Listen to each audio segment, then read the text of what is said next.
awesome. So this week we're going to be taking a look at some of the American liberals, the American Revolution's contribution to the history of liberal thought, and I guess particularly unique to what we're going to be looking at.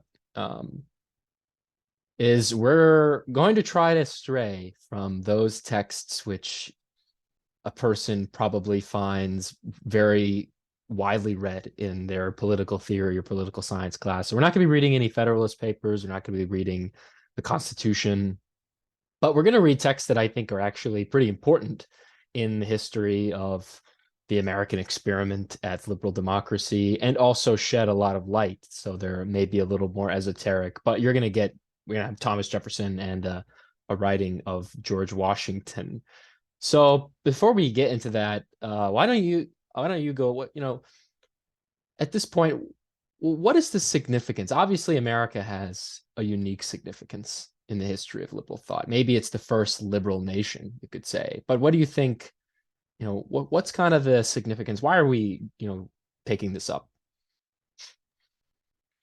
Yeah, and that question also speaks to the larger purpose of us even having these conversations in the first place, to study the history of liberalism and of some of these ideas, and consequently, um, what flowered out of these ideas, what sprung forth from these ideas. And one of those things is the American Revolutionary Project, the American Republic. And so what we're looking for in these texts is, and again, we've tried to go for a few texts, but a cross section of different ideas that were kind of appearing in the American Revolutionary period. And so what we're looking for is kind of the fate of some of the ideas we've already discussed up until now, um, things we discussed in light of Kant, in light of Thomas Hobbes, and we're going to bring that forth today, especially with regards to Thomas Hobbes. There is some continuity with respect to him. There's also a sense in which the American Revolution breaks with Hobbes, and we'll definitely see Thomas Jefferson perhaps arguing against what Hobbes had to say and so on. But what is the fate of the ideas which led up to the American Revolution? And then also, what is the fate of the American Revolution today? And that is really what we're concerned with first and foremost, which is, what can we learn from this revolutionary period? What of this revolutionary period is still with us today? I think for us, we agreed going into this that is very much an open question. Um, uh, it could be the case that, you know, whatever was revolutionary at one point has expired today. Perhaps we overestimate how much resemblance we bear to the early revolutionary state that existed in America. So these are some of the things we want to think about as critically as possible going into these texts and then later ones as well. Yeah, awesome. I definitely in generally the idea that the American Revolution is still really important in the United States and abroad, right? There's a lot of contemporary political discourse within the American nation as to what precisely does it mean, right? There seems to be almost an inability to decide what it means. For one side, the American Revolution is a kind of imperfect beginning by which something more was kind of preluded, right? And for you could say for some people, or for maybe a specific subset of the other side of American politics, perhaps it represents closer to a pinnacle or to an ideal kind of society, and it's you romanticized in a lot of literature. And so when we go back and look at these texts, they're going to, these authors deal with what it means in their time. And Thomas Jefferson, we're reading a letter from Thomas Jefferson, not even 30 years after the American Revolution and the beginning of the American experiment. And he's already going to be weighing this question of what precisely does the revolution mean. But first, I think the first, it's not particularly a text, it's a speech, but it's Washington's Newburgh address. And you might think this is a bit of an odd thing to include because just for background's sake, the Newburgh Address was given to the soldiers of the American Army during the Revolutionary War in 1783, so right at the close of the Revolutionary War. And it's given to a contingent of Army people, officers, and regular infantrymen who have contemplated rebelling against the Congress. This is a response to a petition that was circulating amongst the Army that the Army should instead overthrow Congress and institute a military rule, and partly because there was a perceived inaction by the Congress to do anything. Two, the war by this point had been going on for the better part of a decade. And three, the people, they were having a difficult time paying the Army. And that's, of course, a very practical concern when you must pay the soldiers that are fighting your war. And Washington's speech is a really fine piece of oratory. First of all, it's a brilliant piece of oratory. But for us, we're not so much concerned about that as perhaps, what Washington is trying to appeal to the soldiers when we talk about, why should they not rebel? Why should they not overthrow the Congress? So I guess the first question I'll pose that maybe you could touch on is like, what for Washington in this is at stake here, right? What is worth not rebelling, and what is worth preserving about the Congress that Washington sees fit to tell these soldiers? Yeah. No, that's definitely the right question to ask here. What's at stake? As you've already indicated, this is, I don't know if you said the year, speech is given in 1783, which is about the year where the fighting with the British ends. It formally ended, I think, a couple of years before, but it didn't really end until around this time. So you still had the Revolutionary Army, the Continental Army, standing, and again, contemplating taking its own actions like this. This was, and maybe we should have also brought this up in the introduction.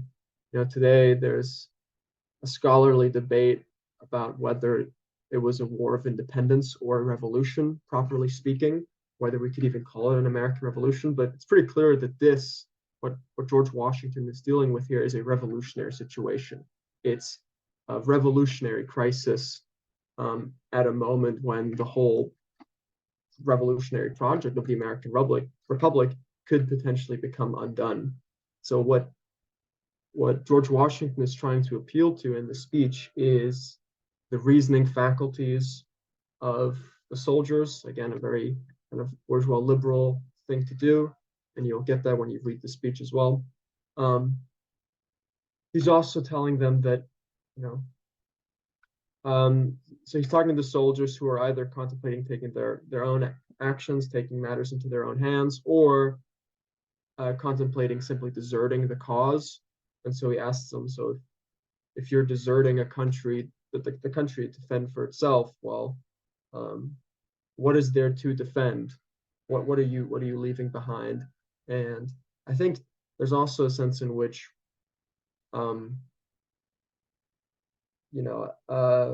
there is no escaping the revolutionary project in the sense of, what has to be done, and they can't simply forego the task of revolution by moving out into the wilderness and hiding from the world. The task is going to creep up again on them, right? And so maybe what George Washington is doing here in the speech, he's trying to convince the soldiers of the world historical significance of what they're doing. And he says this pretty clearly when he says that, that all throughout Europe, this army is lauded for its patriotism and its ability to fight and this and that. So he's saying the eyes of the whole world are on us. In a real sense, the fate of a better part of the world is bound up with the revolutionary struggle in America. So again, we've got multiple things going on here. A very, very sharp moment of crisis, that could threaten to undo the last decade of work, and even beyond that, last decade more of work that had been put into the revolution. It is a moment of world historical crisis, given the implications of success or failure of the first, what we might call the first liberal revolution. Um, so again, just emphasizing that this is a revolution that we're dealing with, um, more than just a war of independence. And Washington's words in this speech, I think, really make that clear. Right? There's way more at stake than just, I don't know, what has been claimed by some scholars, like the aristocratic life of an American colonial elite or something like this. But go ahead. Yeah, I think the speech really tries to emphasize the personal impact that this has for these soldiers, right? The idea is that the Congress is kind of a body which is making its own decisions, and Washington, has to kind of ironically say, we acknowledge that the political process is so divorced from what we're doing here, from the very, they're engaged in the business of the practical business of revolution, right? Which is we have to expel British soldiers to create an independent state, right? That's what it looks like at this time.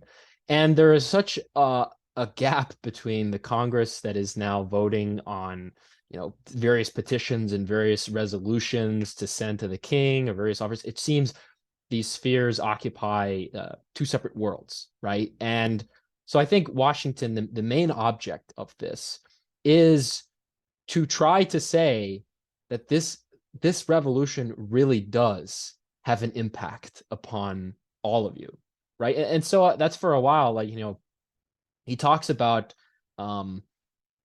if we have an army coup, right? A, will tarnish our reputation in Europe, but B, it says, for what is this done? To bring the object we seek for nearer? No.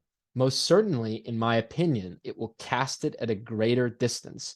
And then he talks about, what is being won in the revolution is, complete justice, right? And a justice for the American nation, which feels it has been wronged by the crown, either via taxes or, via, various other things. And, then also, I think freedom as well. I think there's definitely, he talks about the freedom of speech specifically.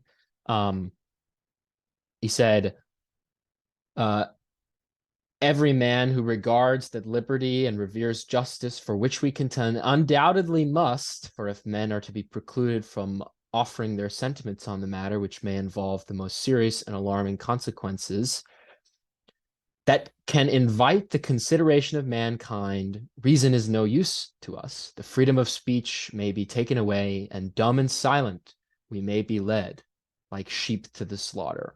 And so he's saying that the people who want to engage in this kind of army coup, what are they really doing? Right? They say that they're getting away from the bureaucracy of the Congress, but really they're taking away the kind of justice and the kind of freedom that we want from this revolution, a freedom which, at least from the founding documents of the Congress or the important documents of the Congress, seems to be extended to all people, right? And so here we have a moment where it's not necessarily a political moment in the Congress, but it's a moment in which Washington must reaffirm the necessity of the boring political, right? The boredom of the polity, because in some sense it's like, well, the soldiers, we're out here winning the battles, we're doing this, and why can't we just overthrow the Congress and via military rule we just institute whatever we want? And obviously there's the paradoxical nature to this, but obviously here he talks about, there's a very nice line at the end where he talks about how these soldiers, they must express their utmost horror at the man who wishes under any pretenses to overturn the liberties of our country and wickedly attempts to open the gates of civil discord and deluge our rising empire in blood.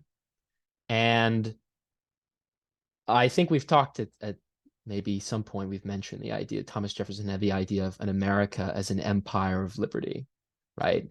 And maybe this is something of this, that really, what is America building? What are we building here by fighting this war?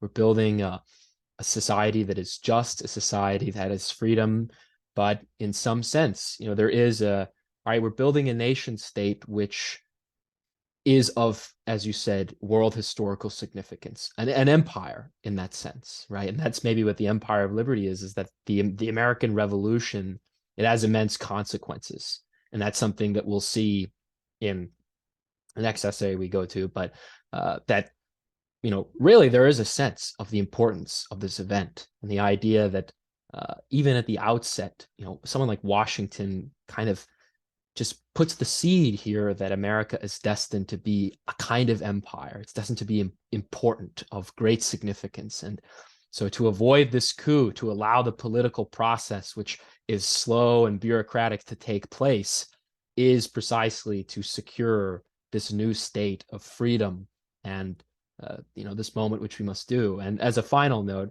I thought this bore remarkable similarity, not exactly, but we talk about the English Revolution of Cromwell as prefiguring the American Revolution. And there's a point in the English Revolution, the point at which Oliver Cromwell, contrary to what Washington says here, actually assumes absolute power, and there's a purge in Parliament of the Leveller faction.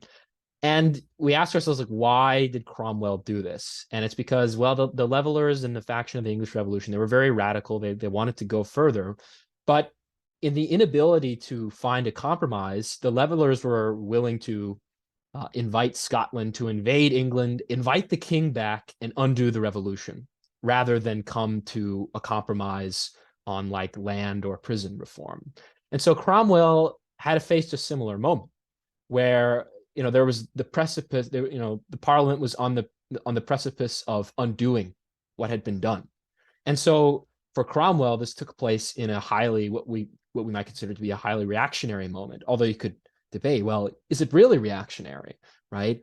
In assuming the dictatorship, in purging the Levelers from the Parliament, and kind of taking on a very awesome authority, Cromwell saw himself as preserving what had been really hard fought, that was about to be very flippantly thrown away just because people couldn't come to an agreement. So I thought this was a kind of similar event here, but obviously qualitatively different, because in this sense, Washington is saying the opposite of an army coup. And we could say in that sense, it's a kind of fulfillment of what is prefigured, right, in the English Revolution to a certain extent.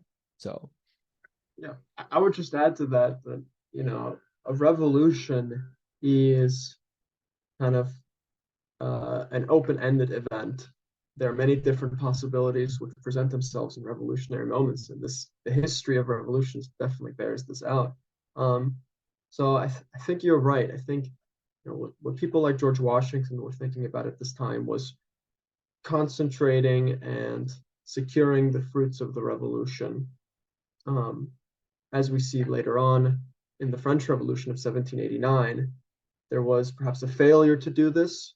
There was a progressive radicalization of the revolutionary movement, culminating in the rule of the Committee of Public Safety, the Jacobins, Robespierre, Reign of Terror, and then the collapse of that, which then, of course, made possible the empire, the real empire of Napoleon.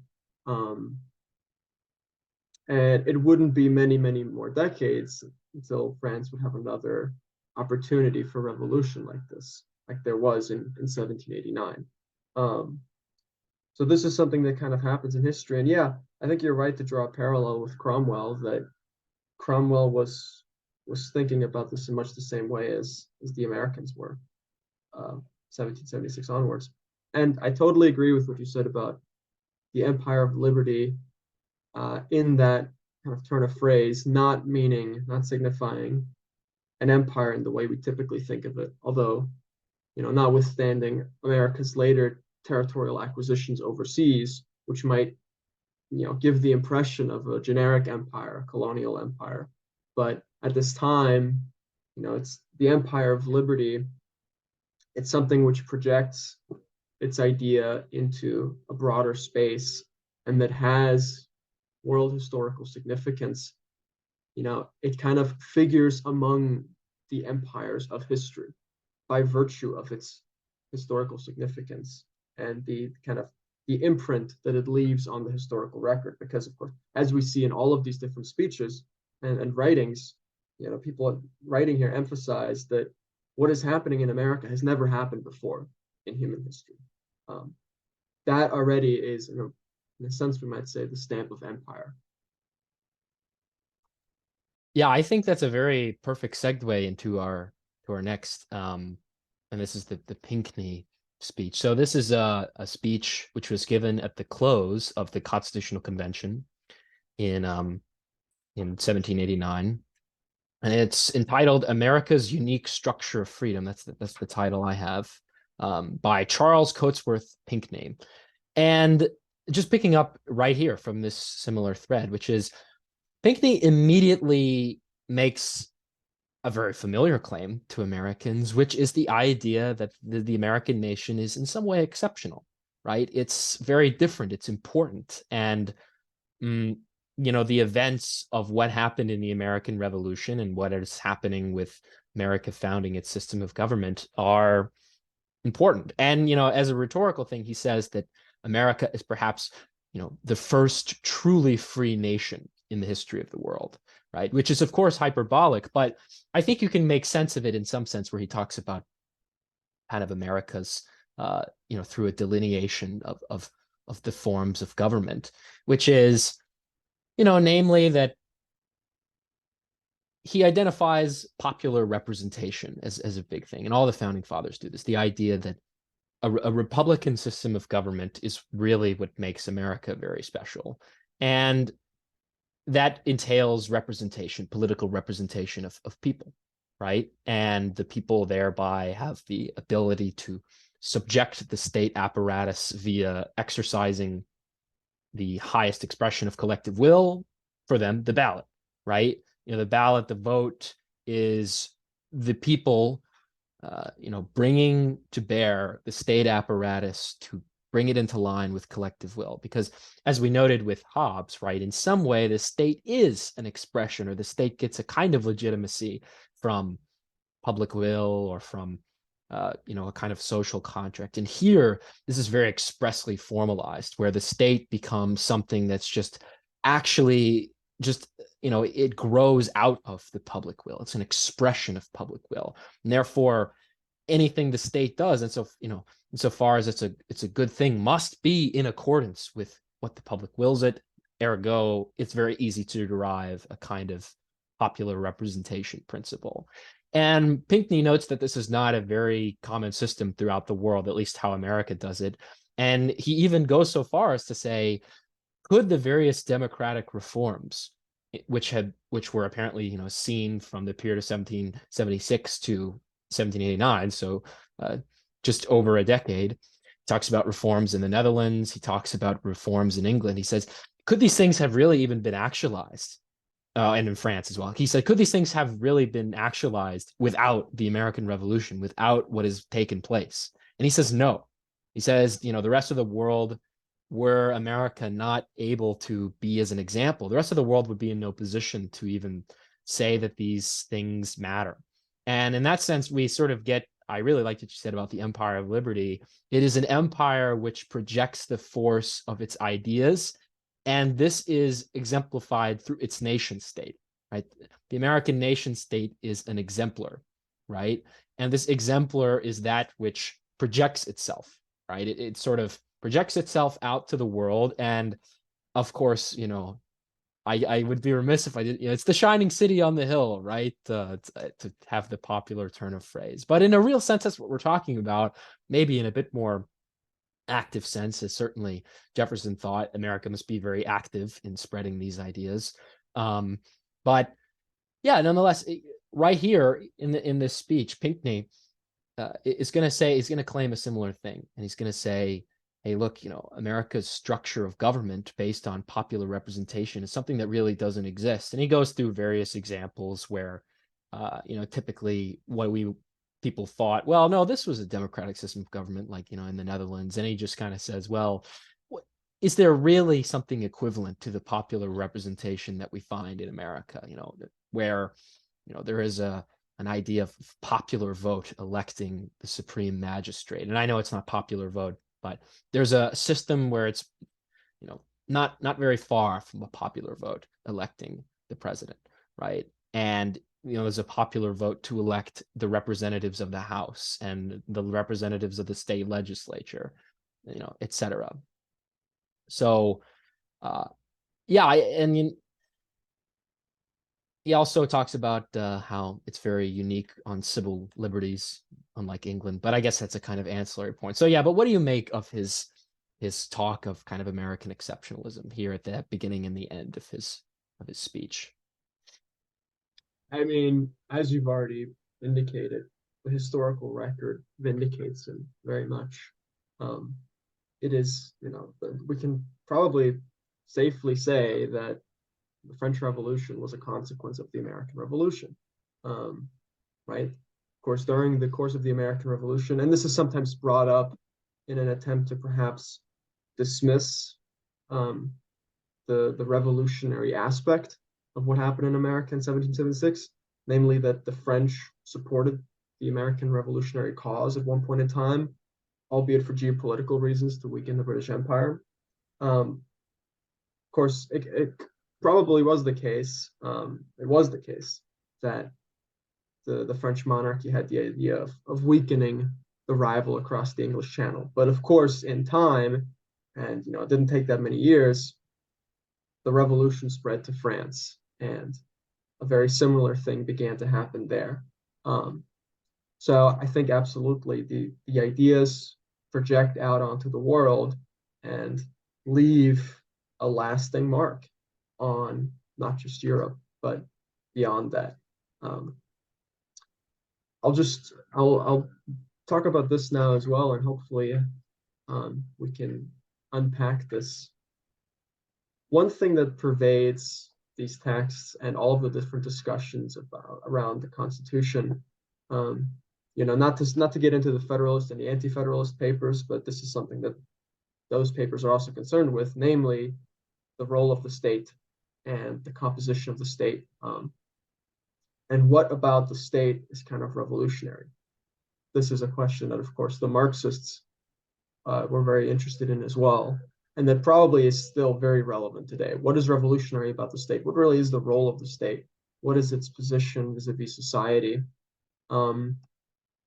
We got one idea of the state in Hobbes about sovereignty, and as we pointed out, there is a liberal kernel, a very strong liberal kernel in Hobbes, where sovereignty, although resting with the monarch, the sovereign person, is actually something which is derived from the people, right?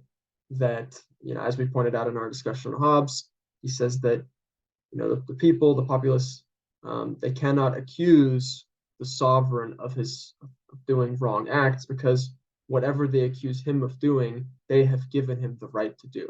And so by this kind of rhetorical move, this philosophical move, Hobbes places the origin of sovereign power, by extension of the state, with the people. And so here in this Pinckney speech, he says at one point, I'll just quote it: "In every government, there necessarily exists a power from which there is no appeal, and which, for that reason, may be formed absolute and uncontrollable. The person or assembly in whom this power resides is called the sovereign or supreme power of the state. With us, this sovereignty of the Union is in the people." So we still have sovereignty. We still have very much what, maybe Hobbes was talking about, but the way that this is made revolutionary, the way sovereign power becomes revolutionary, is by kind of its identification with the people, or with its resting in the people. And this is something, we hear, but maybe we should think about it a little bit more.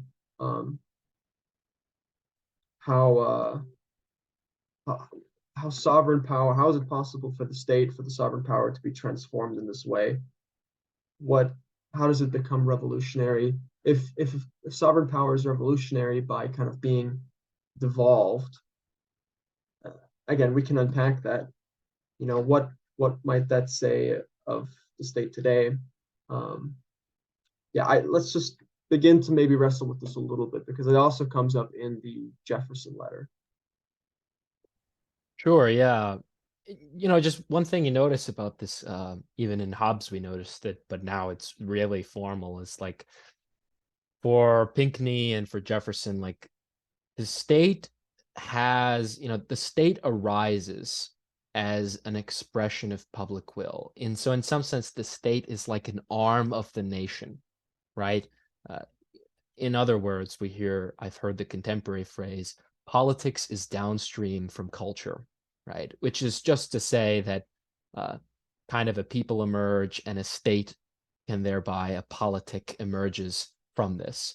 And in historical terms, what's revolutionary is that this is not always the case, and we kind of talked about this with Hobbes. But just to bring it back, um, right, and for Aristotle in the Politics, it's very essential that the good state is simply the state which is governed effectively or efficiently, right? And it's a good state insofar as it efficiently sees to the common good and sees to matters of justice. And so that's a very instrumental conception of the state, we might say.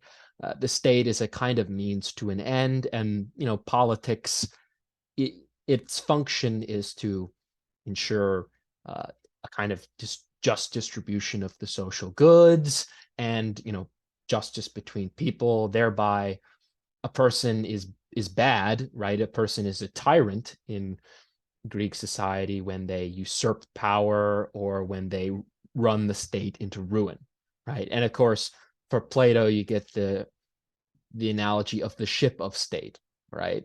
A kind of thing that must be steadied, it must be properly driven, but the ship ultimately kind of serves to promote the common good.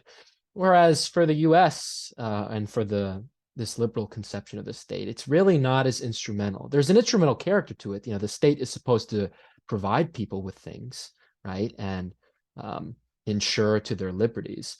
But the essence of the state is much different. It's not a means to an end. And so in this sense, for Aristotle, finding the correct form of government was to find the most efficient way of running a state. For the Americans, finding the correct form of government is finding that government which is representative of people, right? And which is a true expression of the common will.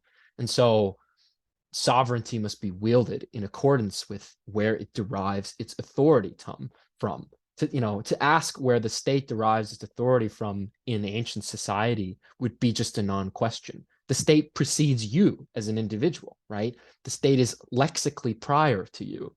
Here, we do actually, the question of what's the legitimacy of the state actually comes up, right? Because the state must be, as an institution, must be legitimized by some force because it's an expression of the public. So we have to tie it back to the public. And I think this is an extremely revolutionary, both historical and in the context of America, when they talk about, right, in Hobbes, we saw, the state is sovereign and its sovereignty consists in, keeping the Damocles out, right? The Damocles of uncivilization.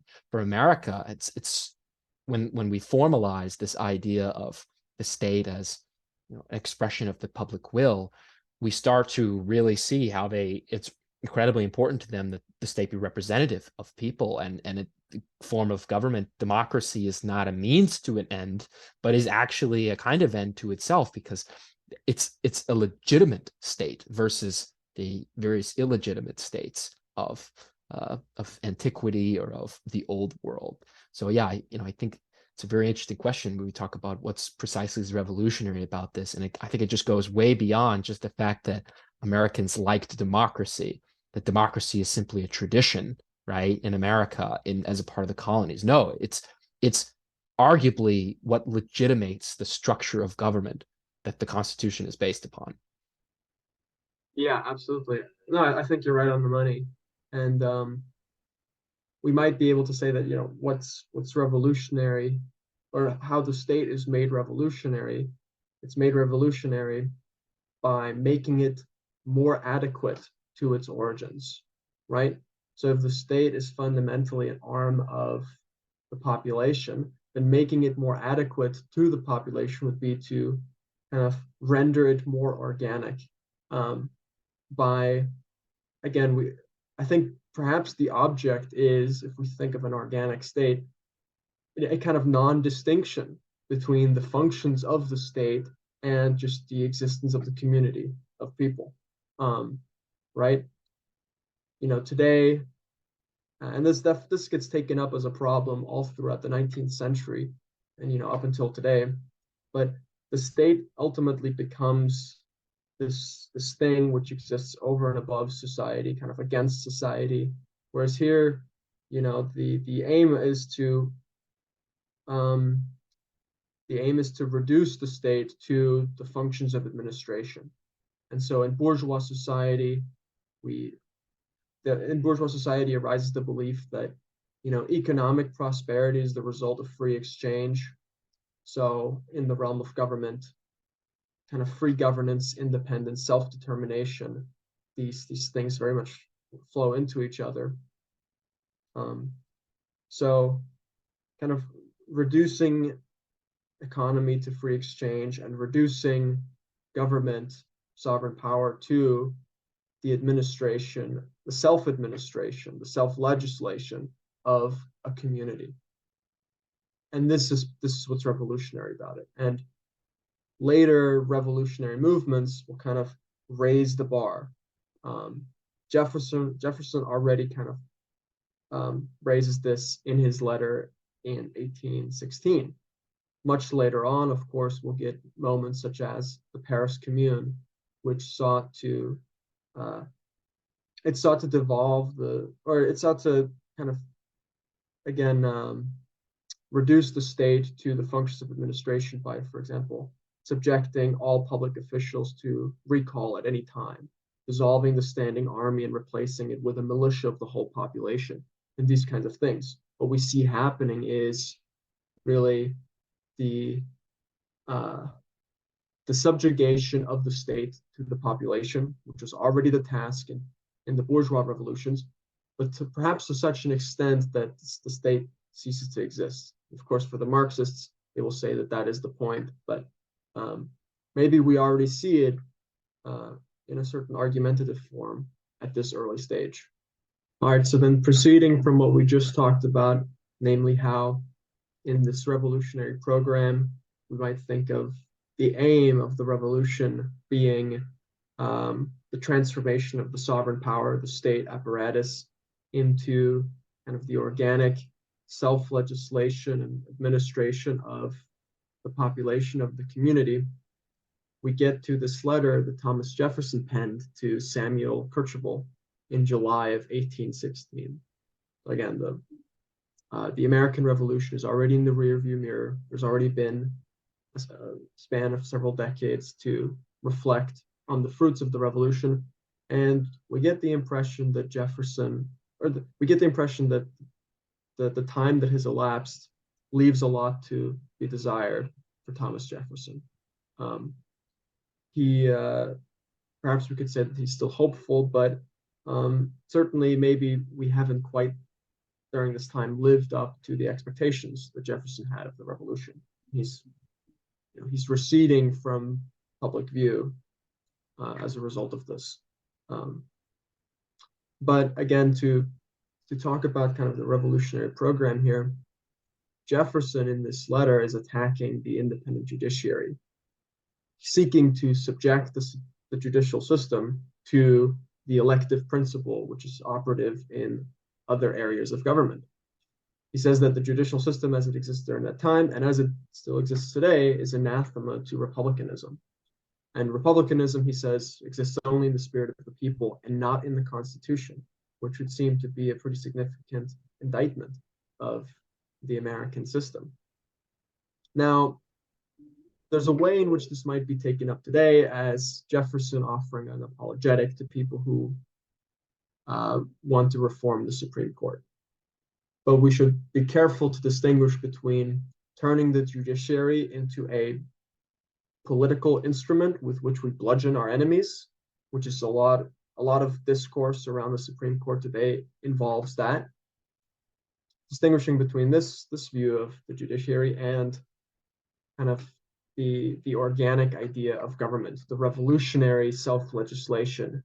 Jefferson at this time believed that the revolutionary subject, the American people, were capable of the self-legislation, and that in the course of the revolution and over the succeeding decades, they had become more capable to take on more tasks of this organic administration.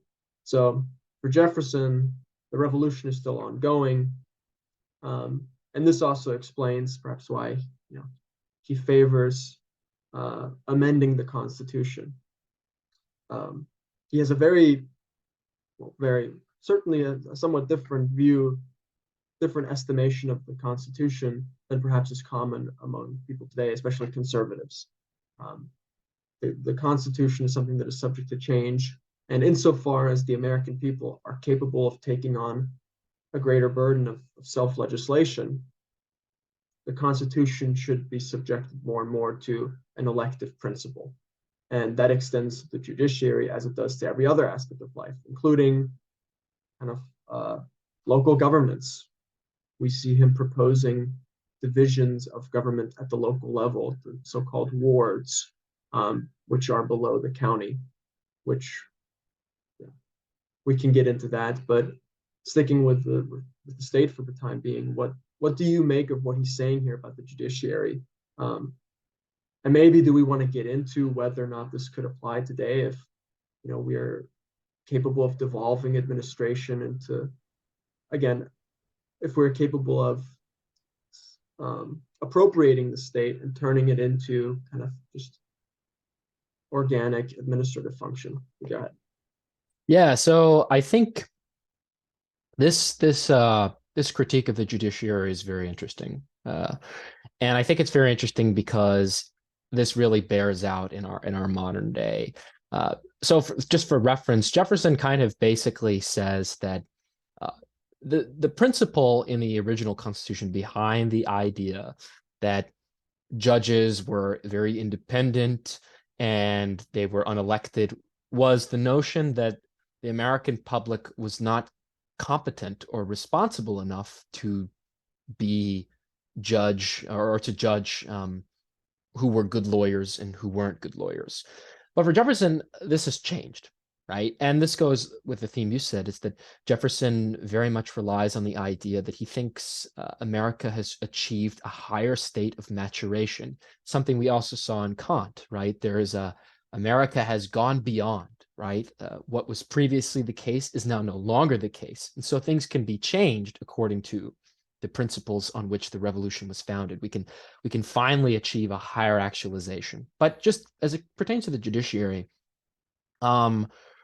Jefferson kind of said that and predicted that there would be a separate nation of judges, that there would be a judicial class as a separate functionary, which wields quasi-executive powers without oversight. And this is very powerful today because I think this is inarguably what has transpired, what is the case today. In the United States, particularly. In the United States today, the court wields extraordinary authority.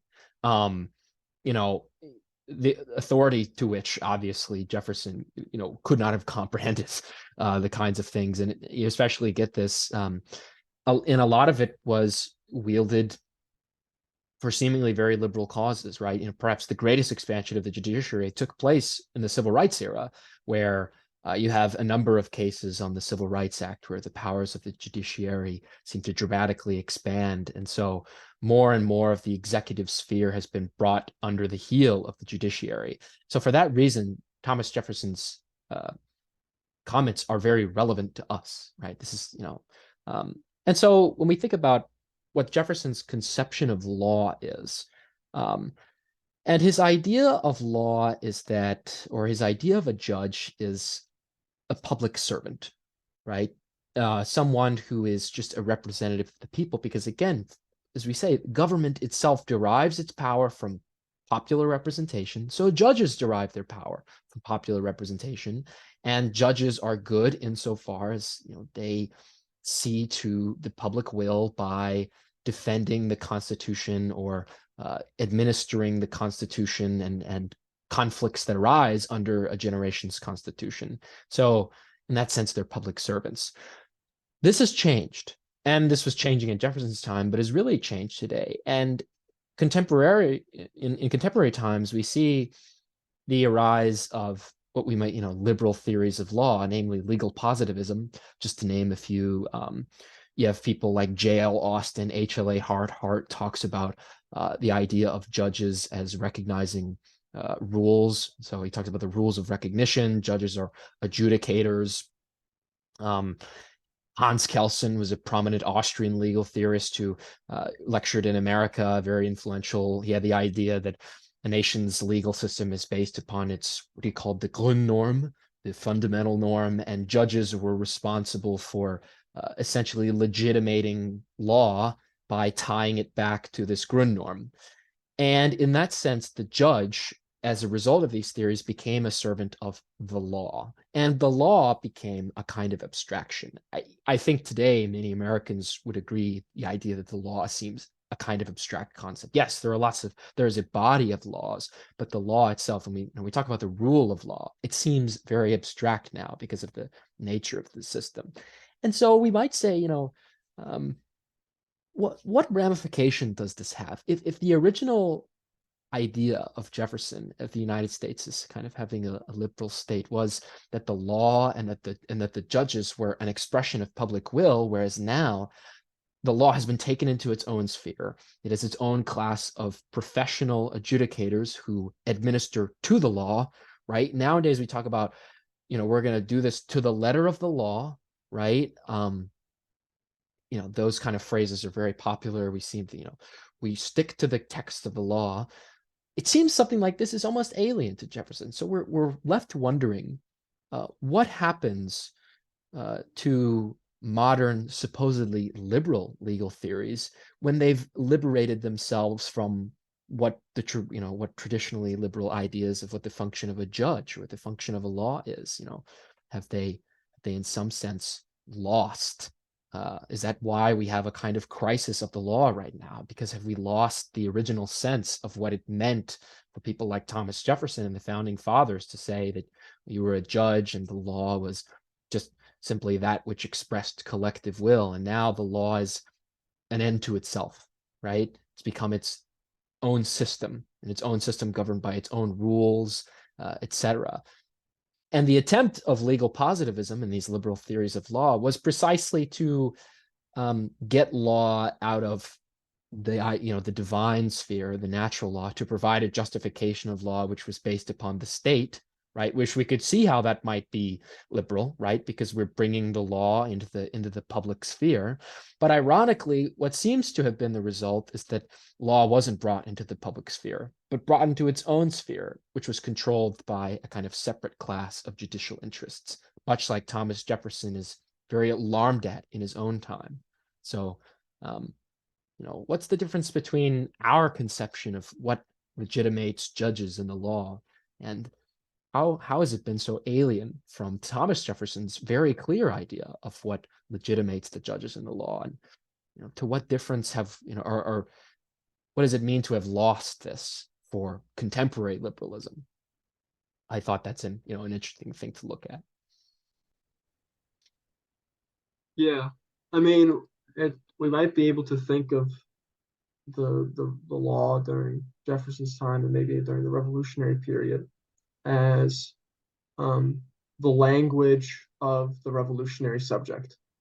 Of course, it's laws which establish the state and which govern it, and so it's the language, it's the nervous system of the self-legislating act of the revolutionary republic.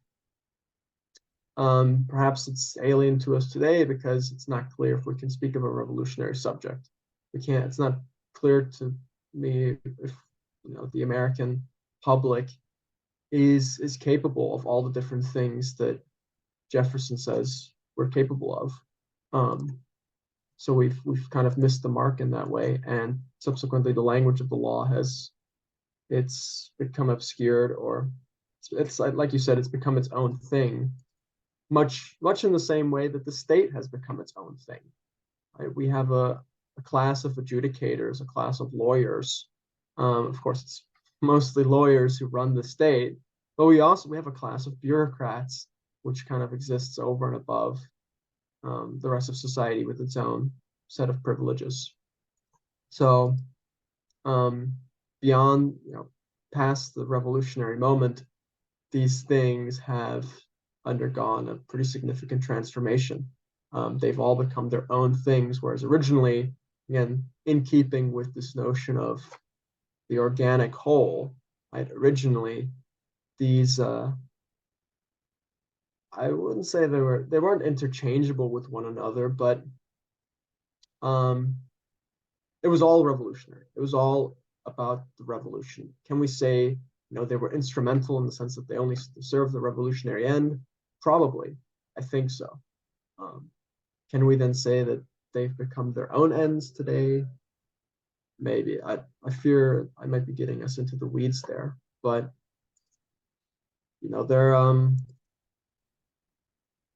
there was a revolutionary subject at that time, and these things were beholden to that subject. Maybe that gives us some indication of what went wrong or what happened in the course of time, but I don't know. Yeah, well, I think that's really good. Um, I think you said kind of the overall tone of this letter is a looking back and in some ways a bit of a lament about what has transpired. And we have to remember, this is not even 30 years after the ratification of the Constitution. This is in 1816, I believe, right? And Jefferson already has some pretty significant and damning critiques of the American government, namely what he sees as its total failure to actually secure a legitimacy of popular representation.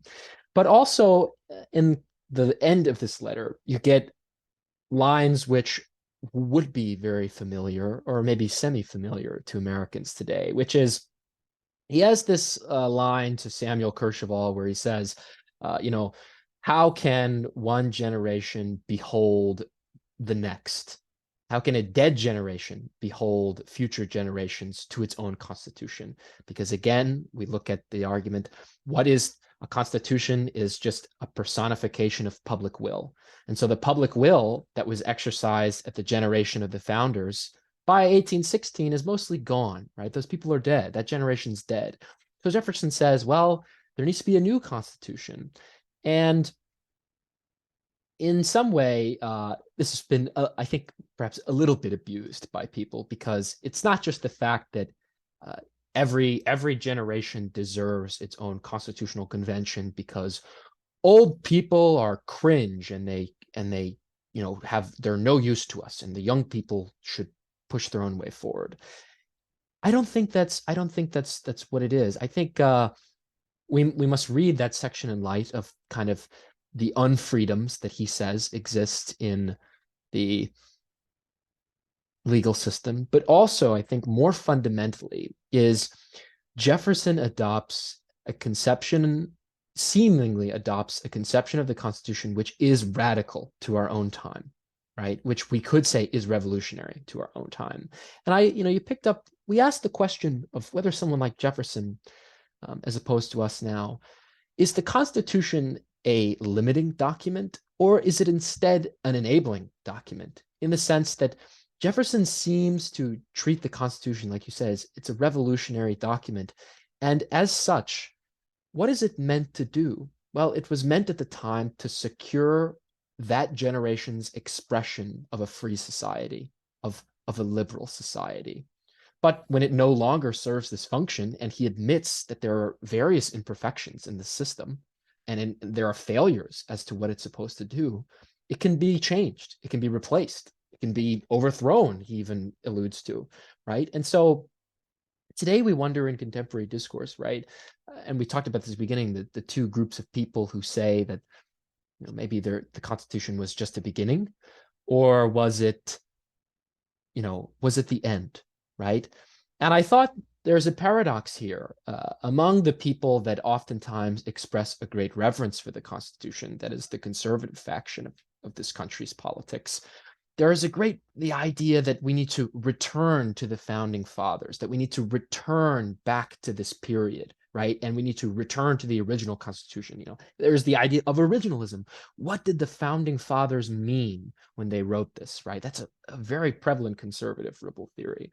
But already in Jefferson's time, he's lamenting this impulse to restrict, to treat the Constitution as a maximal state of freedom, because it isn't, right? Because even to its own premises, the Constitution fails to live up to what it is, right?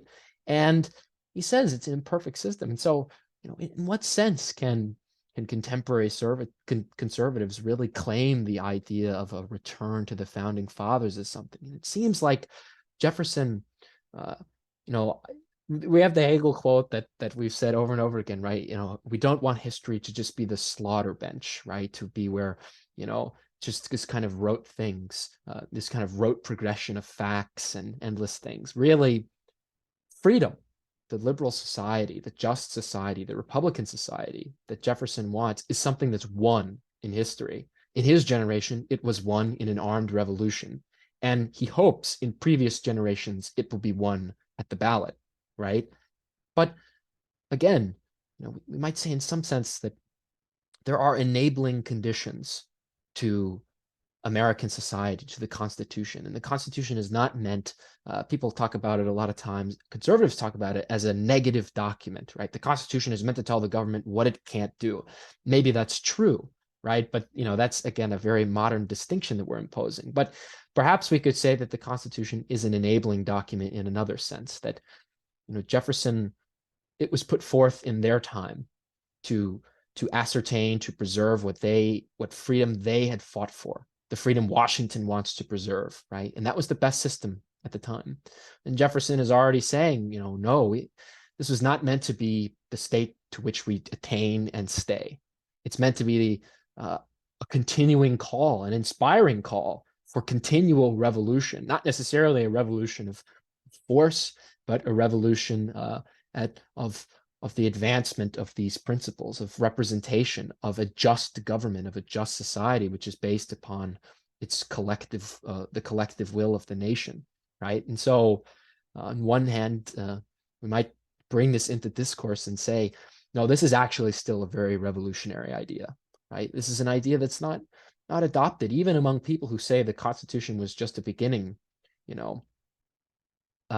We still very much operate only in terms of these existing institutions and how can we leverage them or whatever. But Jefferson says the Constitution is a call to go beyond, right? It's a call to surpass it into whatever state, and that struggle exists in a particular generation's time, and it takes on its own historical character. But nevertheless, I think this letter is a kind of requiem for what has come to pass. Remains very relevant to our time and very revolutionary in terms of what precisely American liberalism, at least at Jefferson, was supposed to look like. Yeah. Maybe just one of the last things I'd like to touch upon is, again, how the Constitution is supposed to be enabling as opposed to merely restricting. Certainly, the framers felt the need to balance the different functions of government and to impose limitations on each of the different organs of government.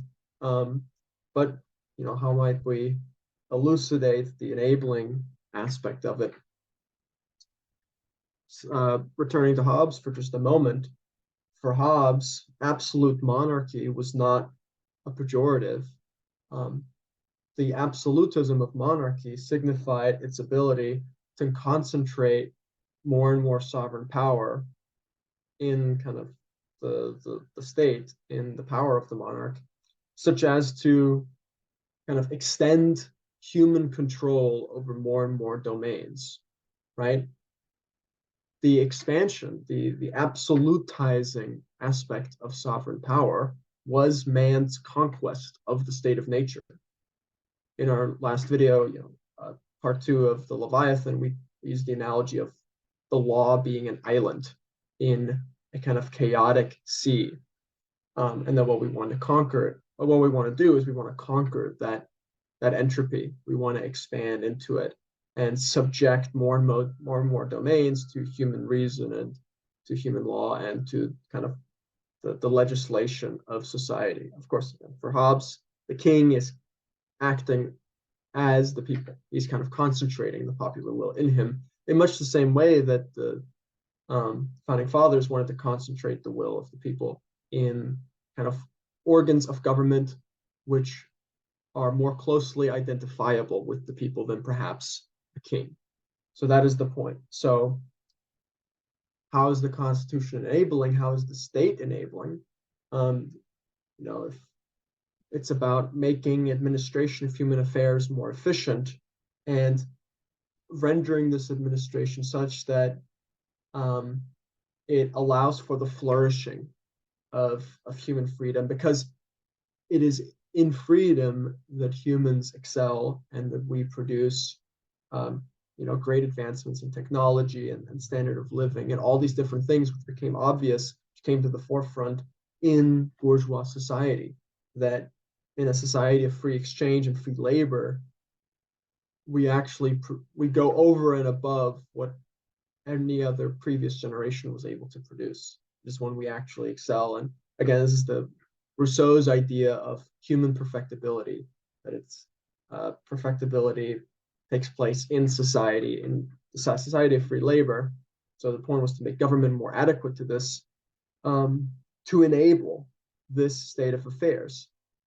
In the period of the founders, that meant restricting government.